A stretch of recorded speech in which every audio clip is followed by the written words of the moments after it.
Hey Lovely, ich glaube, ich muss jetzt erstmal ein Video machen, um ein bisschen runterzukommen. Ich bin heute voll im Backfieber. Ja, ich habe mir noch nichts überlegt. Oh, Moment, ich muss mein Handy auf lautlos machen. Will zwar den ganzen Tag keiner was von mir wissen, aber genau dann, wenn ich hier vor der Kamera sitze, dann geht es plötzlich los. Na? Und wir wollen jetzt nicht unterbrochen werden. Und ich habe gerade festgestellt, seitdem ich entschieden habe, nicht mehr so hauptsächlich oder intensiv mit Tarotkipper oder Lenormand zu legen, ist die Auswahl auf einmal sehr gering geworden. Aber wir haben heute auch hier ein wunderschönes Deck. Da ist die Optik sogar schon total schön. Und da gucken wir jetzt mal, was wir für Botschaften erhalten. Ich habe keine spezielle Frage gestellt. Wir lassen uns überraschen. Natürlich wirst du sofort oder vielleicht ein klein wenig später sehen oder spüren, ob es in irgendeiner Form was mit dir oder mit deinem Leben zu tun hat oder vielleicht sogar mit einer Person, auf die du schaust. Deswegen ist natürlich ein allgemeines Orakel. Dient vielleicht auch in erster Linie eher zur Unterhaltung. Nimm mit, was für dich bestimmt ist. Alles andere lass weiterziehen. Und falls es gar nicht deins ist, dann fühl dich dazu eingeladen, einfach auszumachen und dir ein anderes Video anzugucken. Ja, natürlich. Und ab und zu mal ist es auch so, dass ich vielleicht stellenweise oder so oder grundsätzlich dem einen oder anderen zu langsam spreche. Dann gibt es auch noch die Möglichkeit, da irgendwo in den Bildschirmeinstellungen das Video in doppelter Geschwindigkeit anzugucken. Solange keine Musik im Hintergrund läuft, geht das, weil mit Musik hört sich das ganz schön lustig an. Okay, ich glaube, ich habe jetzt noch gar nicht drauf geguckt, was wir... was wir haben, aber mir gefällt, was ich sehe. Okay.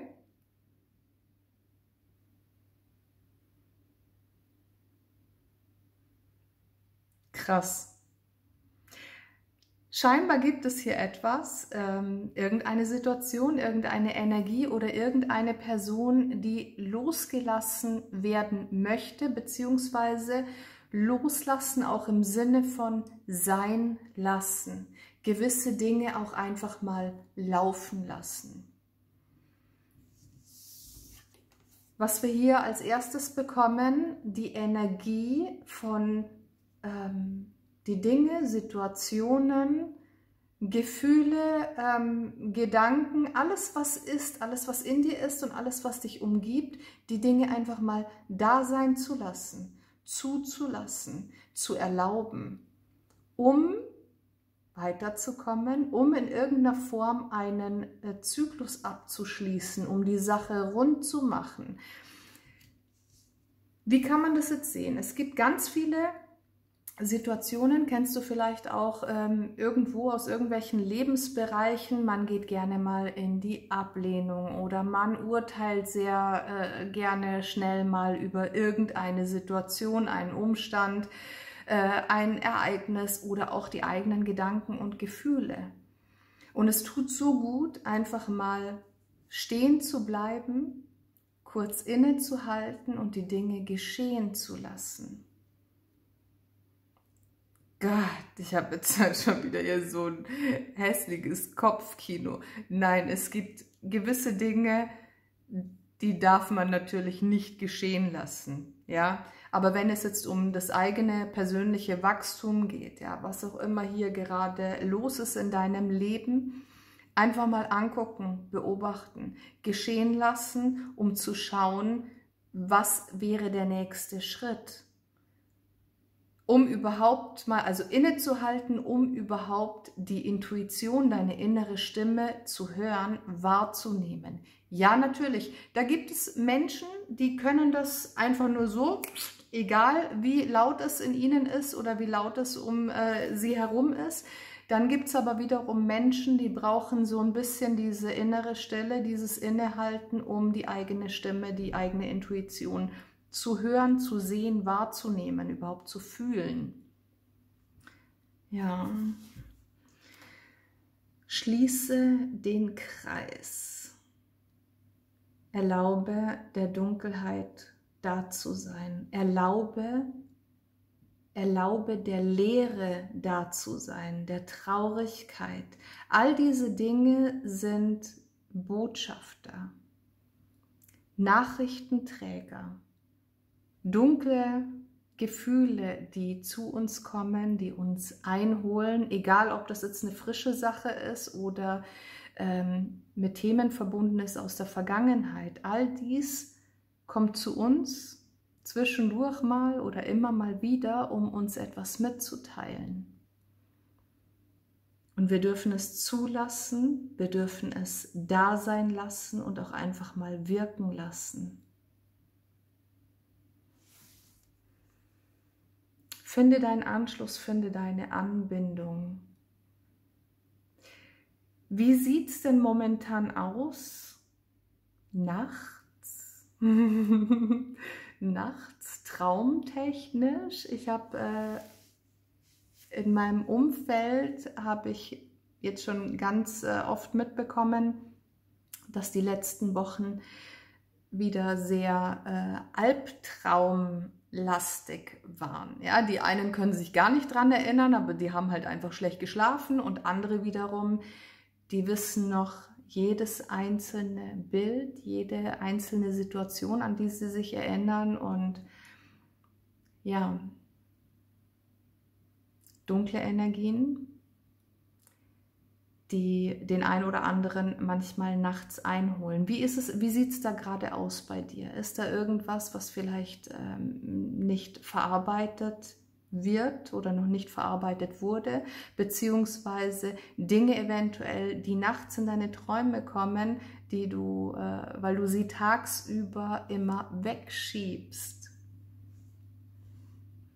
Das ist so ein blöder Kreislauf, ja, weil es ist einfach so, wenn man nicht hinschauen möchte, kommen die Dinge immer und immer wieder. Stell dir mal vor, deine beste Freundin, ja, der sagst du ab, das Treffen und die ruft dann morgen wieder an und dann übermorgen schreibt sie dir und dann einen Tag später ruft sie wieder an und am darauffolgenden Tag steht sie dann vor deiner Tür und sagt, hey, was ist los? Ich will mit dir reden, ich will mit dir was machen, was weiß ich. Und so ist es auch mit diesen Themen, Energien, dunklen Emotionen.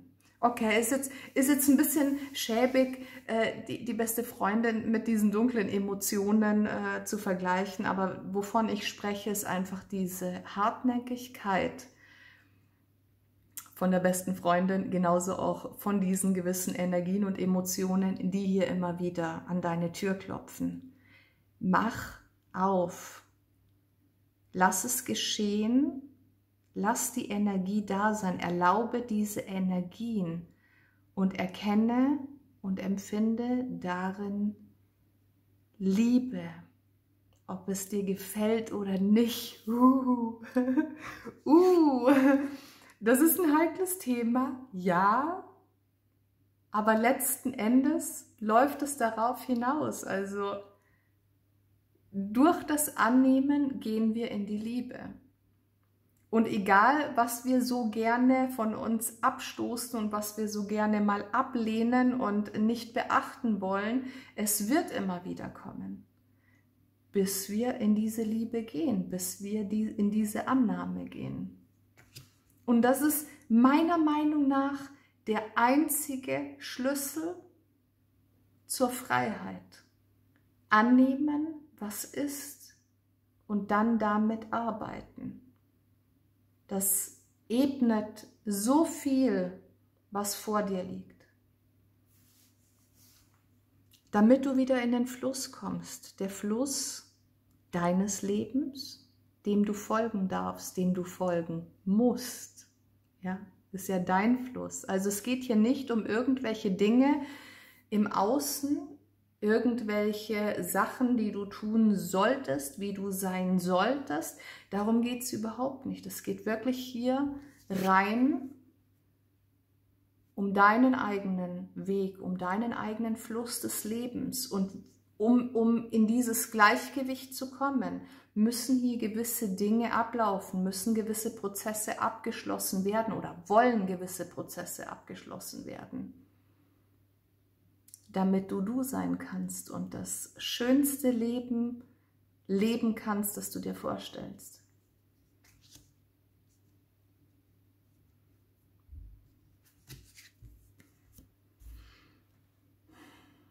Lass alles los, was an dir haftet und nicht zu dir gehört, was dich zurückhält, was dich klein hält. Und ja, in den meisten Fällen sind es nun mal die eigenen Gedanken, die zu ganz komischen Emotionen führen.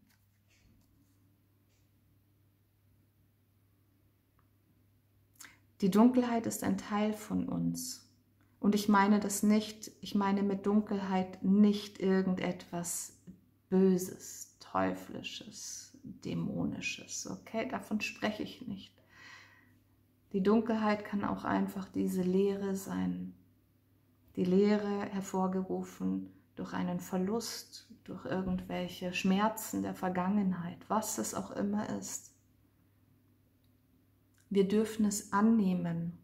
Und wenn wir sowas annehmen, jetzt gerade speziell in Bezug auf diese Lehre, wenn wir eine Lehre annehmen können, in die Liebe gehen damit, dann erst können wir diese Lehre auch wieder füllen. Solange wir in die Ablehnung gehen, solange wir sagen, so nein, ich will das nicht fühlen, ich will mich damit nicht konfrontieren, solange man dagegen ist, erscheint einem diese Lehre immer größer und größer.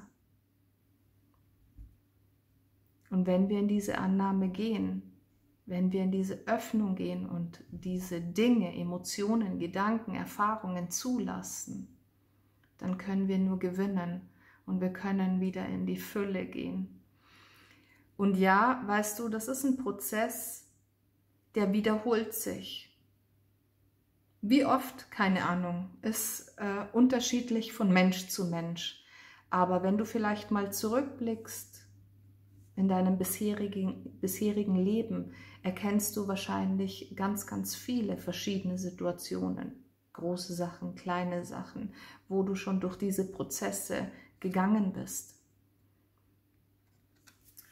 Und wie bist du rausgekommen als wer? Viel größer und glücklicher und freier als zuvor, oder? Ja.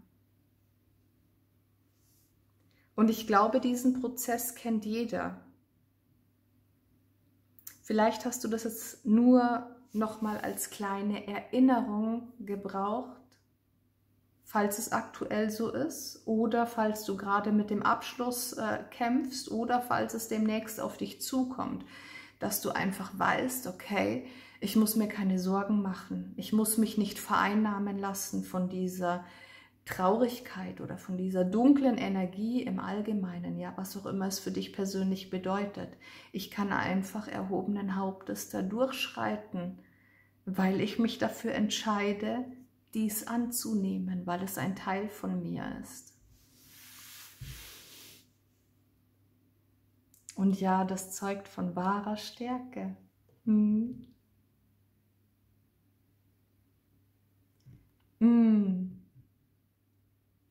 Seelenbotschaft. Ich möchte dir noch eine Seelenbotschaft mitgeben, zur Verfügung stellen. Ob du es annimmst oder nicht, bleibt natürlich dir überlassen. Die Frage ist nur, which one?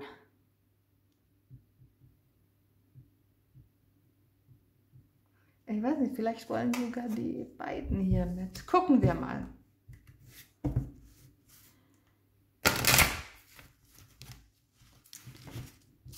Okay, das war nix. Ich krieg das hin. Ich krieg gar nichts hin. Okay, nochmal. Hat jetzt keiner gesehen. Das packen wir in die Outtakes. So, ich hab's geschafft. Ja, ab und zu mal braucht man einen Hänger, gell?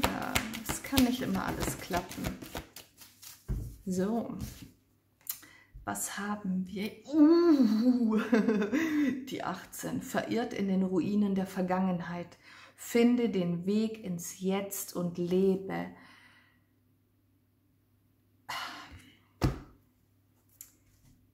Pass auf, eine ganz, ganz wichtige Sache. Okay, tatsächlich habe ich das gar nicht angesprochen. Vielen Dank, liebes Universum, für diesen Rückruf, für diese Erinnerung. Ganz oft ist es auch so, dass man in Bezug auf irgendwelche Dinge, Energien, Lebensbereiche, Emotionen, was auch immer, in der Vergangenheit noch festhängt. Die Sache ist aber die, wir können aus der Vergangenheit lernen, ja, aber wenn wir einen gewissen Schmerz oder eine gewisse Dunkelheit aus der Vergangenheit unser Leben lang festhalten, dann werden wir nie wirklich weitergehen können, nie wirklich uns komplett leben können, nie wirklich frei sein können. Und manchmal ist man in einem Labyrinth gefangen, innerhalb dieser Vergangenheit, wo man einfach vielleicht nicht rausfindet. Wisse bitte an dieser Stelle, also rauskommen kannst du nur alleine. Aber wisse an dieser Stelle, es ist immer ein Licht am Ende des Tunnels. Und bis du dorthin kommst, bist du das Licht im dunklen Tunnel. Und der Schlüssel dazu ist auch hauptsächlich das Hier und Jetzt. Indem du dich aus der Vergangenheit zurückrufst, also quasi ganz direkt zurück in die Zukunft, nee, zurück ins Hier und Jetzt, nicht in die Zukunft, und das Leben lebst, mit allen Sinnen genießt.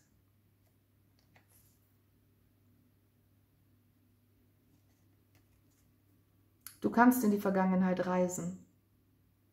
Bring Licht in diese Ruinen und dann komm wieder zurück. Unter dem Deck haben wir die 4. All deine Sinne erwachen. Nimm sie bewusst wahr und entschleunige dein Leben. Hier auch nochmal diese Energie des Innehaltens, des Daseins, einfach mal geschehen lassen. Erlauben, allem erlauben, da zu sein, zu geschehen. Wahrzunehmen, zu spüren und zu erfahren. Da ist hier so ein Schmetterlingsverschnitt, ja, der steigt hier auf aus der Flamme. Kann ich schon wieder nicht reden, Menschenskinder. Da ist Phönix-Energie mit drin, ja. Also der Phönix und dann die Transformation, die Metamorphose des Schmetterlings. Ich sage jetzt nichts weiter dazu, okay? Gut. Da jetzt das andere Deck aber auch noch mit wollte, nehmen wir das auch mit dazu, weil vielleicht brauchst du das jetzt noch als, oder möchtest das jetzt noch als Zusatzbotschaft mitnehmen, oder vielleicht ist diese kommende Botschaft jetzt für jemand anderen. Wie gesagt, nimm nur mit, was für dich bestimmt ist. Und was für dich bestimmt ist, das weißt nur du selbst. Was ist herausgeflutscht? Sei wachsam. Nicht jeder meint es gut mit dir. Sei auf der Hut und gehe die Dinge nicht zu emotional an. Handle klug und diplomatisch. Also der letzte Satz ist ja wirklich... okay, nein, ich sage jetzt nichts. Ich lasse meine persönliche Meinung hier raus. So, handle klug und diplomatisch. Es läuft nicht immer diplomatisch, okay? Und das darf man sich auch eingestehen. Nicht jeder meint es gut mit dir, das ist ein Fakt. Und genau deswegen darf man auch hier und da einen Abschluss finden. Man darf Grenzen ziehen, aus Selbstrespekt, aus Selbstschätzung und Selbstliebe gründen darf man hier und da gehen und nicht mehr zurückblicken. Darf man sagen, stopp. Bis hierher und nicht weiter. War eine schöne Zeit mit dir. Jetzt ist es an der Zeit, alleine weiterzugehen. Sei wachsam, das hat immer so ein bisschen, das kann schnell mal in ein Misstrauen führen. Darum geht es gar nicht. Es geht einfach darum, bewusst zu beobachten. Auch natürlich im im eigenen Sinne, ja, die eigenen Gedanken und Gefühle bewusst zu beobachten und die eigenen Handlungen natürlich. So, ja, die kleine Auszeit. Ich glaube, wir hatten sie mal vor kurzem in einer anderen Legung. Auch ganz, ganz wichtig, immer mal wieder in den Rückzug zu gehen und sich rauszunehmen und um überhaupt die Möglichkeit zu haben, innezuhalten. Also, nimm dir ein wenig Zeit für dich, möglichst allein und in einer anderen Umgebung. Ein kleiner Tapetenwechsel wirkt Wunder. Ja, dazu habe ich ganz oft schon was dazu gesagt. Nimm dir so viel wie möglich. Ja, es geht nicht immer in jeder Lebenssituation, dass man einfach seine Sachen packt und mal kurz weg ist verständlich, aber nimm dir so viel davon wie nur möglich. Okay. Jetzt habe ich noch eine Kürbiscremesuppe vorzubereiten und ich wünsche dir noch einen wundervollen Tag oder Abend, je nachdem, wann du mein Video siehst. Alles Liebe. Bis zum nächsten Mal.